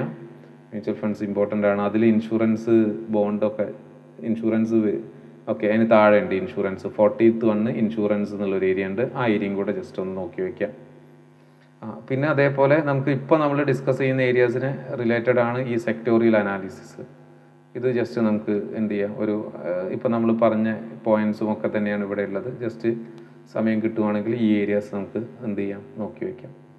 അപ്പോൾ നമുക്ക് കുറച്ചൊരു നോട്ടും കുറച്ച് ഡിസ്കഷൻസും കുറച്ച് റീഡ് ചെയ്യാനുള്ള പോയിൻറ്സ് ഒക്കെ നമുക്ക് ഇവിടെ ലഭിക്കും. അപ്പോൾ ഈ വെബ്സൈറ്റും ജസ്റ്റ് ഒന്ന് നന്നായിട്ട് യൂസ് ചെയ്യാം കേട്ടോ. പിന്നെ നമ്മൾ നോർമലി പറഞ്ഞ NSEയുടെ വെബ്സൈറ്റ്, ബ്ലൂംബർഗ്, അതേപോലെ സ്ക്രീനർ, മണി കൺട്രോള്, പിന്നെ നമ്മൾ നോർമലി നമ്മുടെ ബ്രോക്കറിൻ്റെ ഗ്രോ ആണെങ്കിൽ ഗ്രോ, ഇതൊക്കെ തന്നെ ഡെയിലി നമ്മളൊന്ന് ജസ്റ്റ് ചെക്ക് ചെയ്യുക. നമുക്കൊരു അപ്ഡേഷൻസ് കിട്ടാനാണ്. ഓക്കെ, അപ്പോൾ നമുക്ക് വേറെ എന്തെങ്കിലും ഉണ്ടായിരുന്നോ ഡിസ്കസ് ചെയ്യാൻ?